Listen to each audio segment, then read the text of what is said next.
Selamat datang lagi di Hospital Podcast. Ini adalah monolog podcast yang udah gua jalanin berapa tahun yang lalu ya. Udah sering ya. Gua Dr. Frenos. Selamat datang. Kamera gua jadi kayak ini. Apa sih di X-Men tuh yang mukanya biru semua? Bukan. Yang bisa berubah jadi Blue Band. Apaan sih? Tuh, enggak gue jadi biru. Tapi nggak apa-apa. Terima kasih banyak udah menonton. Terima kasih banyak sudah menyaksikan. Bukan bis. Ya, bis juga sih. Jadi biru. Terima kasih banyak sudah menonton. Terima kasih banyak sudah menyaksikan. Masih bersama Lokasi Cafe. Lokasi ini ada singkatannya. Apa singkatannya? Lo gua kasih. Iya, lo gua kasih. Kalau lo memang tinggalnya di daerah Bekasi, ya, tinggalnya di Bekasi, lo bisa mendatangin Lokasi Cafe yang ada di Asik. Follow Instagramnya dari episode keberapa ini nggak followersnya nggak nambah ya. Ya. Terima kasih banyak sudah menyaksikan. Dan kali ini kita akan menjawab. Wah, ini pertanyaannya agak sedikit 18 tahun ke atas ya. Jadi buat lo yang belum belum akhil balik, akhil balik ya, atau belum puber atau belum berumah tangga, kayaknya bisa ditutup aja. Walaupun gue yakin semakin gue ngomong kayak gini semakin ditungguin sampai habis. Ini pertanyaannya apaan? Mau ada berumah tangga mau enggak? Tapi nggak apa-apa. Tapi kedokteran tetap kedokteran. Ini adalah edukasi tentang kedokteran. Nah, yang pertama adalah dok, bahas hipertensi dong. Berikut Olga. Oh, Olga. Siapa Olga? Olahraga. Oh iya, makanan yang tepat asal jangan suruh hindari drakor ya. Sun Jongki gimana gitu dengarnya nih. Oke, baiklah kita akan bahas kupas tuntas tentang hipertensi hari ini. Oke. Hipertensi itu sebenarnya banyak banget faktor yang menyebabkan hipertensi. Hipertensi itu adalah gini, ini kurang lebih ya. Misalkan pembuluh darah kita tuh ukurannya segini nih. Ukurannya segini. Nah, lalu dia jalan karena berpompa sama jantung, cuf gitu. Jadi dia jalan nih. Dia jalan biasa. Nah, bayangin seandainya tiba-tiba lebarnya pembuluh darah lo itu tiba-tiba jadi segini nih. Ini ada obeng. Di praktek dokter ada obeng. Ini maksudnya apa ini? Emang lo kira kalau gua mau periksa orang buka skrupnya? Aduh, ya misalkan tiba-tiba jadi segini nih. Jadi yang tadinya segini, dia jadi segini. Nih. Yang tadinya segini, tiba-tiba jadi segini. Jadi dia permukaan lubangnya itu jadi mengecil. Kurang lebih kayak gitu. Nah, ini juga terjadi kalau lo lagi nyiram tanaman. Nih, kalau lo nyiram tanaman, kan airnya gini ya, gitu dong. Ya kan? Airnya kan pasti ke bawah gitu. Nah, gimana caranya lu bisa tekanan jadi tinggi? Itu kan lubangnya harus lu kecilin. Ya kan? Harus lu tekan ujungnya tuh. Jadi kecil. Nah, itu jadi tekanan airnya tinggi sebenarnya. Sama kayak gitu. Hipertensi itu adalah tekanan darahnya tinggi. Jadi tekanan dalam darah tinggi karena mengecilnya lubang pembuluh darah. Kurang lebih kayak gitu. Jadi hipertensi itu kira-kira kondisinya seperti itu, makanya namanya adalah tekanan darah tinggi gitu. Hipertensi. Nah, kenapa bisa terjadi hipertensi? Jawabannya adalah karena paling banyak itu adalah karena faktor hormonal. Jadi ada di tubuh kita tuh ada, dan bisa juga dengan faktor kalsium juga bisa dalam tubuh kita. Yang paling sering adalah faktor hormonal. Jadi di dalam tubuh kita itu ada namanya angiotensin. Ada 4, ada angiotensin 1, angiotensin 2, 3, sama 4. Itu tuh memang sengaja diproduksi oleh tubuh untuk memang sengaja diproduksi oleh tubuh gitu. Nah, lalu di dalam ginjal itu ada lagi namanya renin. Itu juga hormon juga. Nah, renin itu adalah orang yang memicu berubahnya angiotensin 1 menjadi 2. Nah, renin itu keluar kalau seandainya sinyal tubuh mengatakan kalau tekanan pembuluh darahnya rendah nih. Keluar renin, jadi angiotensin dirubah sama sebuah enzim. Jadi ini 1 sama 2 ya. Yang 1 berubah menjadi 2, Itu pemicu supaya dia berubah tuh ada lagi namanya renin, itu dari ginjal. Nah, untuk merubah ini itu ada lagi tuh enzimnya namanya AC angiotensin, enzim angiotensin lah. Nah, begitu. Nah, kalau ini udah jadi dua ini itu fungsinya dia bisa mengecilkan pembuluh darah yang dari gede jadi kecil. Nih. 1 2. Tahu ya? 1 kedua itu diinstruksikan oleh renin yang datang dari ginjal untuk merubah itu. Jadi kalau renin banyak, wah nih kita harus berubah nih dari 1 jadi 2 nih. Oke. Nah, untuk merubah itu lalu dibutuhkanlah enzim namanya namanya enzim AC. Tuh, berubah. Ketika dia jadi 2, maka pembuluh darahnya dari besar jadi kecil. Terjadilah hipertensi. Jadi ini adalah ruang lingkupnya. Paham ya? Paham ya? Oke, siap. Nah, makanya ada beberapa obat yang dia itu menghambat AC tadi. Jadi ketika 1 jadi 2, AC-nya tuh dihambat sama dia. Makanya namanya obatnya adalah AC inhibitor. Seperti amlodipin. Mohon maaf kalau saya salah ya, tapi pokoknya adalah yang begitu ya. Saya lupa soalnya, saya nggak bawa contekan. Ini contekannya malah, ya itulah. Kurang lebih begitu. Tapi intinya prosesnya adalah seperti itu. Jadi ada obat yang namanya AC inhibitor. Ada juga hipertensi disebabkan karena kalsium. Karena kalsium dalam darah tinggi juga terjadi hipertensi. Banyak hal. Nah, kenapa bisa terjadi seperti ini?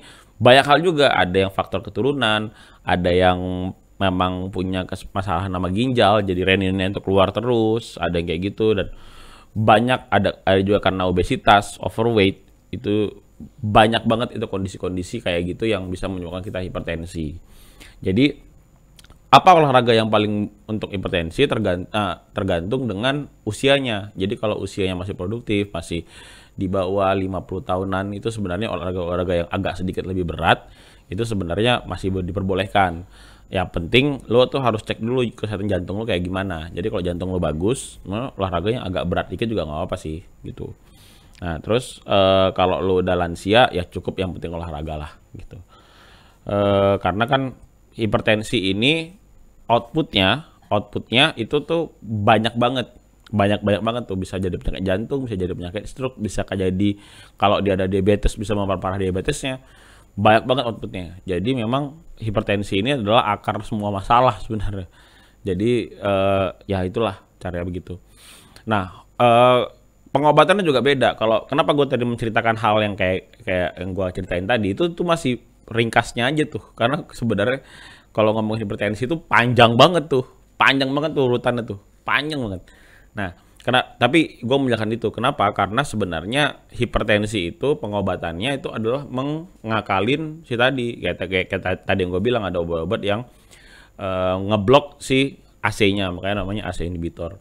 Ada juga yang ngeblok angiotensinnya, ada juga yang ngeblok, banyak banget lah. Ada yang ngeblok kalsium, ada yang ngeblok apa, ada yang jadi kan udah kenceng nih karena kecil kan lubangnya, jadi darahnya itu dikitin, bukan darahnya sih, apa ya, proses pembuangannya darah tuh beban darahnya tuh dikurangin, namanya diuretik. Ada juga kayak gitu tuh. Nah, itu tuh ada kombinasi-kombinasinya, dan itu sebenarnya dokter yang tahu. Makanya setiap hipertensi itu obatnya berubah. Makanya lo jangan pernah sekali-sekali kalau lo orang yang kena hipertensi, terus lo tanya, lo minum obat apa? Minum obat ini. Gue juga jangan. Karena semua orang tuh kondisinya berbeda dan penyebab hipertensi juga beda. Gitu.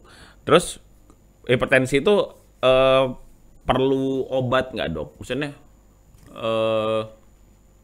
hipertensi itu perlu obat, makan obat seumur hidup nggak? Kalau lansia iya, tapi tenang aja karena obat-obat yang hipertensi itu didesain untuk lo bisa minum seumur hidup sebenarnya. Tapi kalau lo usia yang masih produktif, sebenarnya dicari aja faktor risikonya. Kalau lo punya overweight, tinggal diturunin doang berat badannya.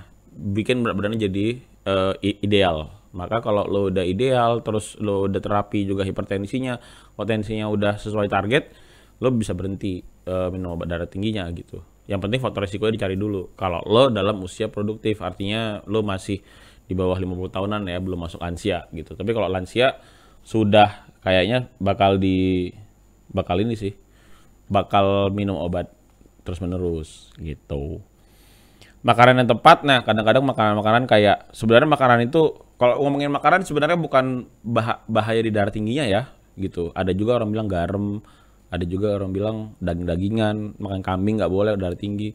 Sebenarnya yang bahaya itu adalah lo tuh mengurangin resiko penyakit-penyakit kronis lainnya gitu, kayak penyakit jantung, penyakit kronis dan penyakit sistemik. Aduh, jantung, gula dan lain-lain gitu sebenarnya. Jadi untuk dihindari orang-orang kena hipertensi itu adalah makan makanan daging yang berwarna merah. Bukan karena hipertensinya meningkat, karena ada sebagian orang yang hipertensi makan daging bisa-bisa aja gitu. Tapi daging menurut penelitiannya itu bisa membuat infeksi pembuluh darah, inflamasi pembuluh darah maksudnya. Jadi kalau pembuluh darah yang udah radang, saking kencengnya itu darah, jadi dia bisa numpuk. Terjadi penumpukan semakin cepat. Jadi kena penyakit jantungnya jadi semakin cepat juga. Daging, gorengan itu boleh makanan yang digoreng asal pakai minyak yang sekali makan. Karena menurut penelitiannya inflamasi pembuluh darah itu terjadi kalau minyak gorengnya tuh dipakai berkali-kali. Kayak gitu. Jadi makanannya pilih makanan-makanan yang sehat ya, makanan-makanan yang direbus aja lah. Itu jauh lebih sehat lah menurut gua. Dan makanan-makanan yang tumbuh-tumbuhan ya, itu juga jauh lebih sehat buat gua. Itu aja, mudah-mudahan mengerti ya. Ya, bagus. jadi kira-kira itu kita mau ngupas tuntas tentang hipertensi. Kalau ada waktu kita akan ngobrol dengan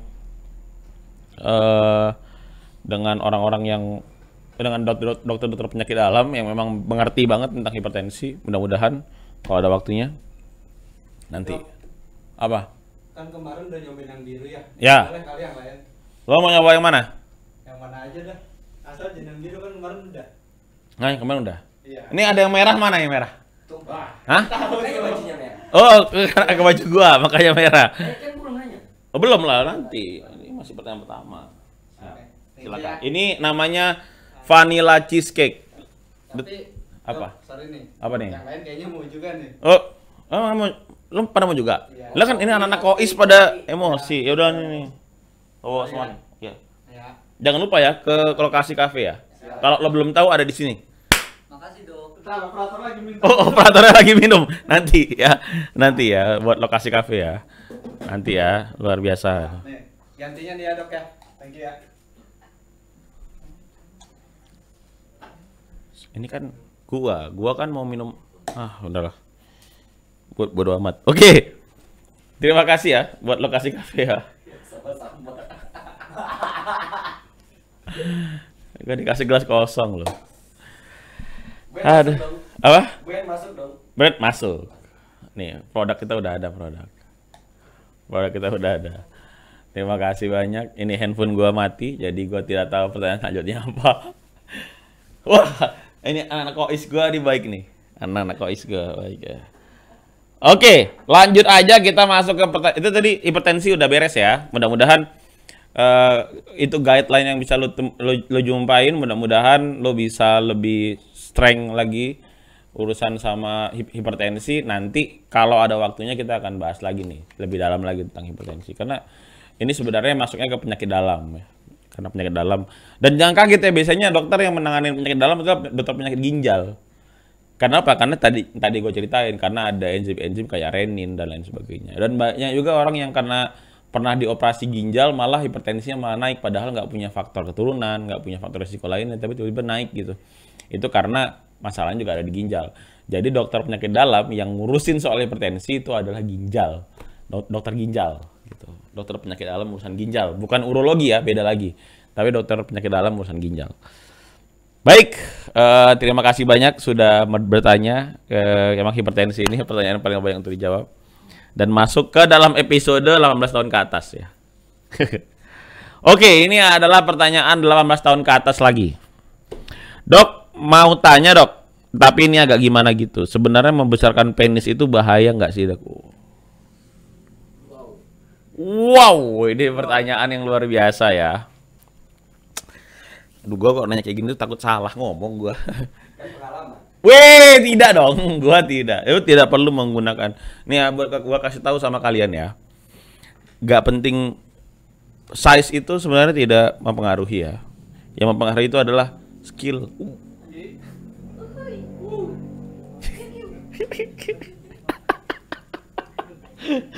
Aduh.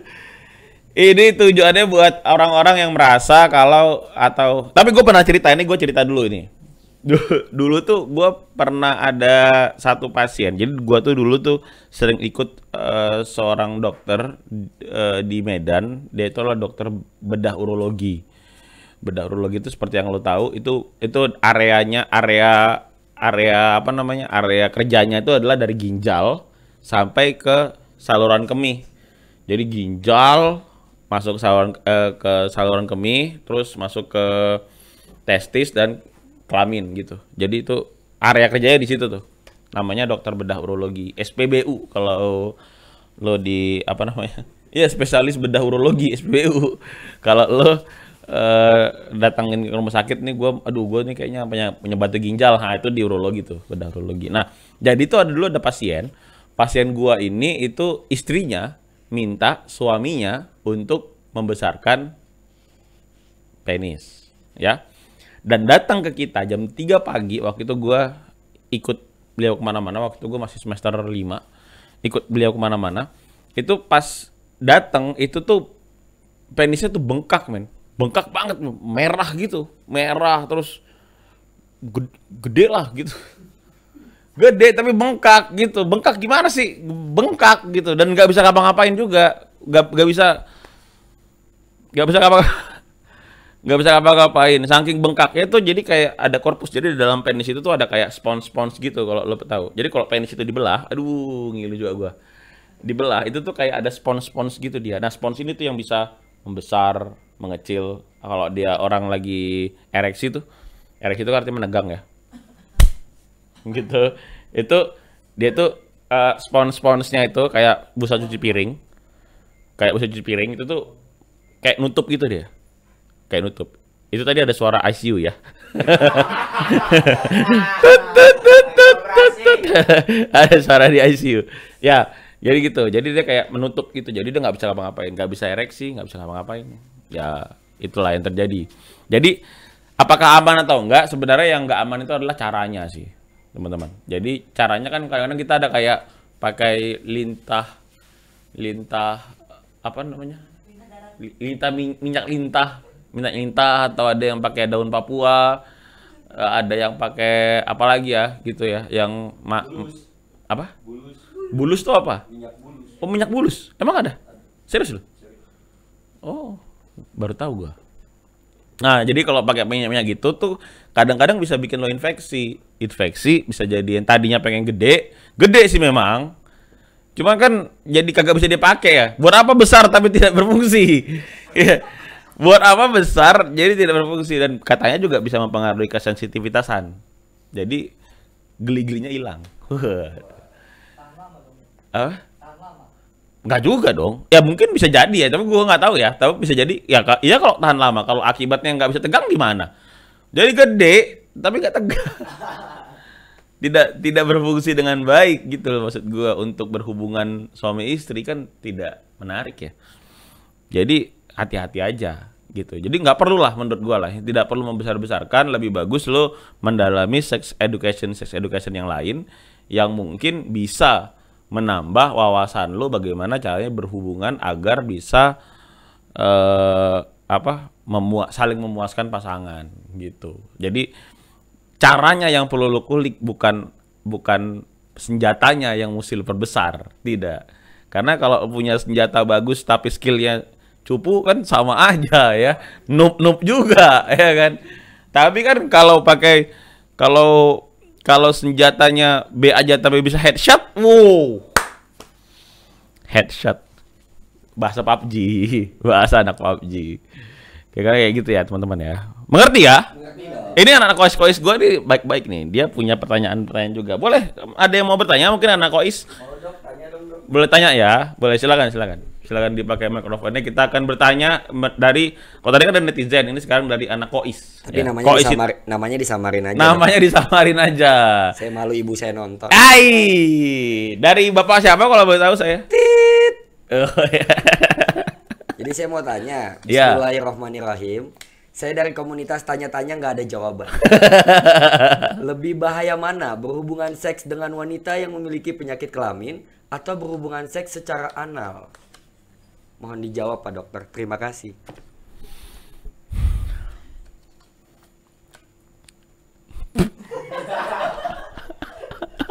Lihat pertanyaannya. Pertanyaan gue seru sih. Ini pasti dolar kuning nih, yakin gue. Tapi nggak apa-apa. Nggak apa-apa guys. Gue nggak pernah monetize YouTube sih. Makanya gue berharap sama produk. Ya, mana lebih berbahaya? Seks lewat anal. Anal itu adalah lewat pembuangan air besar ya. Kalau apa tadi? Oh, anal atau berhubungan dengan wanita yang memiliki penyakit kelamin menular. Dua-duanya berbahaya. Dua-duanya bahaya. Jadi lewat anal is not supposed to be there. Itu nggak seharusnya ada di situ. Dan bisa apa ya? Gue mencari kata-kata yang tidak senonoh banget ini. Oh ya, sebenarnya tempatnya itu nggak di situ. Jadi dan di situ tuh kan namanya juga tempat pembuangan ya. Jadi banyak bakteri, banyak apa di situ. Jadi kalau lo masukin ke situ tuh bisa menimbulkan penyakit juga, gitu kira-kira. Tapi mungkin yang belum tahu kalau bukan berarti gua menganjurkan ya. Gua selalu bilang itu nggak sehat. Tapi ada juga anal orgasm namanya. Jadi ada orgasme. Wanita itu kan sulit dimengerti ya orgasmenya ya. Jadi orgasme itu ada banyak wanita itu, biar lo tahu. Ada clitoric orgasm namanya. Ada G-spot orgasm, beda lagi. Ada gue lupa, pokoknya nama panjangannya gue lupa, tapi G-spot sama A-spot ada lagi tuh. A-spot beda lagi. Ada anal orgasm namanya. Itu kalau berhubungan dengan anal. Jadi wanita tuh ada juga menikmati posisi tertentu ketika anal. Ini base medis ya teman-teman ya. Berdasarkan medis ya, bukan gua memang pengen ngomong kayak gini, tapi ini berdasarkan medis. Nah, jadi itu memang ada orgasmnya. Jadi mana yang lebih berbahaya? Kalau gua disuruh mana lebih paling berbahaya ya penyakit seks menular ya. Itu lebih berbahaya daripada anal. Walaupun anal juga berbahaya, tapi mana yang lebih berbahayanya adalah penyakit kelaminnya. Karena penyakit kelamin ini susah ngobatinnya. Gitu. Dan bisa menular kepada orang lain kayak COVID ya. Cuman bedanya kalau COVID pakai droplet, ini pakai ya enggak, ini pakai apa aja yang penting masuk berhubungan. Jadi penyakit seks menular itu dia kalau ini ada cowok nih jajan. Dia pergi kemana sih kalau di sini namanya apa? Ke kota lah. dia pergi ke kota nih misalnya itu jajan nih ya. Uzbek. Enggak lah, misalnya jajan lah ya. Dia jajan nih. Terus abis dia jajan, dia pulang ke rumah. Terus dia berhubungan sama istrinya. Ternyata si wanita yang dia jajanin itu, dia tuh punya penyakit menular seks. Penyakit menular kayak gonorrhea, sifilis, dan bukan HIV ya, tapi ya HIV itu udah lebih dalam dari itu. Itu juga bisa menular lewat berhubungan seks, tapi kecil lah kemungkinannya. Gua lebih bahaya lagi sih. Sama-sama bahaya ya, sama-sama bisa mematikan sih dua-dua ini. Jadi ada gonorrhea, ada sifilis dan lain sebagainya. Terus dia masuk, lalu tertularlah ke cowok. Si laki-laki ini pulang ke rumah sama istrinya, kan biasanya yang jajan kan biasanya yang udah punya istri ya. Belum tentu. Ya kan banyaknya, yang banyak. Mungkin dia bosan sama yang di rumah. Itu tidak baik ya teman-teman ya. Tolong hargai yang ada di rumah aja. Oke, nah langsung aja dia jajan nih. Terus karena kan kalau anak muda belum tentu bisa jajan. Di lokasi bisa jajan ke lokasi. Ke lokasi kafe, bukan jajan beda dong. Emang di lokasi ada? Enggak. Kan gue bertanya. Oke. Kopi ya, kopi. Jajan, ada kopi maksudnya. Lu emang maksud lu gue nanya apa? Jadi kan ini jajan nih, ya. Habis jajan, terus dia pulang ke rumah, dia ketular, lalu dia bisa menularkan si istrinya. Akhirnya istrinya pernah kena gonorrhea atau sifilis. Atau sebaliknya, jadi si istri bosan dengan suami atau suaminya kurang memuaskan, gimana ya? Enggak, karena ini terjadi gitu. Maksud gua, waktu gua pernah praktek dulu, itu pernah terjadi gitu. Maksudnya dia tuh tidak gitu puas dengan suaminya. Akhirnya dia mencari yang lain. Ternyata cowoknya punya penyakit kelamin menular, waktu itu gonorrhea kebetulan. Si ceweknya kena gonorrhea juga, berhubungan sama suaminya ketika suaminya pulang dari luar kota. Ya kan, tertular lah. Jadi gitu. Nah, jadi berantem tuh di depan gua tuh. Siapa yang selingkuh bingung nggak? Jadi si istri menuduh bahwa si suaminya jajan, si suaminya menuduh si istrinya jajan. Ya, gue pusing aja gitu di depan gue. Coba gue ngapain? Kan gue bingung jadinya. Karena penyakitnya selalu sama. Gue kencingnya susah, terus yang vaginanya bernanah. Jadi banyak hal yang terjadi, dan itu lebih berbahaya menurut gua ya, lebih berbahaya. Kalau tingkat keparahannya juga ada yang parah banget sampai gonorrhea itu ada bisul di kepala penis. Waktu itu gua pernah bertemunya, itu sakit banget gitu. Jadi jangan sampai lah gitu, sampai ke dekat sana. Jadi safe aja, yang aman-aman aja. Perhatikan kebersihan karena itu penting banget. Terus berhubungan yang baik-baik aja lah gitu loh, nggak usah jajan lah gitu lah ya. Apa mau ngajak? Gua nggak bisa, mau ngajak aja lu, astagfirullahaladzim. Gua nggak mau gua gitu. Gua yang aman-aman aja. Ke lokasi jajan boleh, lokasi kafe itu di sini. Kalau mau jajan kopi mah di sini mah enak. Ini mahal, ini bayarnya ada 2 kali lo gue sebut lo. Di close the door aja cuma ditaruh doang.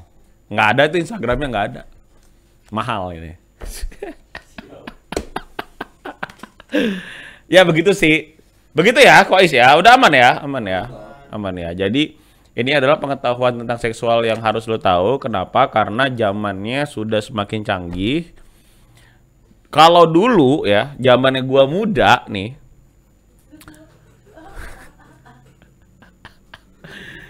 Zamannya gue muda itu tahun lalu loh. Enggak. Maksudnya ya pastilah. Gua nggak perlu tabu lah. Artinya teman-teman nongkrong gue kan banyak tuh yang aneh-aneh gitu ya. Maksud gue hype-nya apalagi gue di daerah dulu. Hype-nya itu tuh kalau mau tanda kutip jajan, hype-nya itu tuh kita selalu ke tempat, ke lokasi.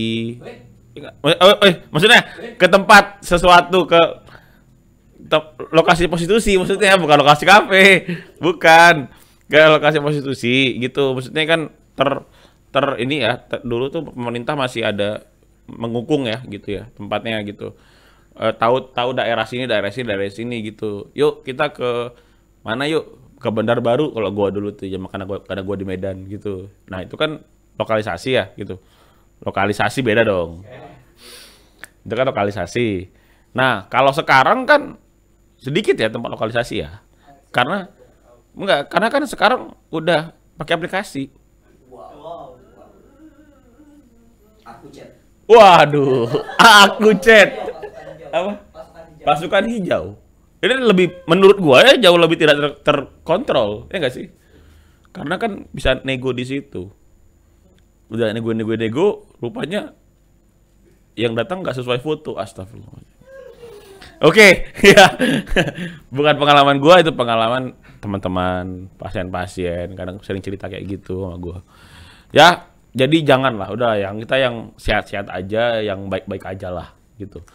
Baik lagi seperti yang gue bilang tadi, karena ini ada kehidupan yang tabu yang jarang banget dibahas, padahal penting banget. Bahkan di beberapa kondisi itu bisa mengancam nyawa. Jadi ini mau nggak mau mesti dibahas demi kesehatan kita gitu. Terima kasih banyak sudah menonton, sudah menyaksikan, dan ini agak panjang ya. Berapa menit sudah? 30 menit loh. Wah, ini gara-gara ngomongin mana lebih berbahaya doang nih. Ya, kalau rame kita bahas lagi. Terima kasih banyak sudah menonton. Terima kasih banyak. Jangan lupa lu kalau mau nanya-nanya tentang apa aja kan, makanya gua tadi tuh selalu menutup nama yang ada di situ. Tujuannya kalau ada pertanyaan-pertanyaan kayak gini kan sifatnya lebih personal. Jadi gua bisa bahas karena kontennya ini bagus menurut gua. Tapi apa ya? Tapi orang yang bertanya jadi nggak malu, nggak sungkan gitu. Karena ini pertanyaannya bagus banget. Terima kasih banyak sudah menonton, terima kasih banyak sudah menyaksikan. Jangan lupa nanya-nanya lagi, sebarin ini ke orang-orang yang lo hargai. This is Dr. Freno speaking, mediate be with you.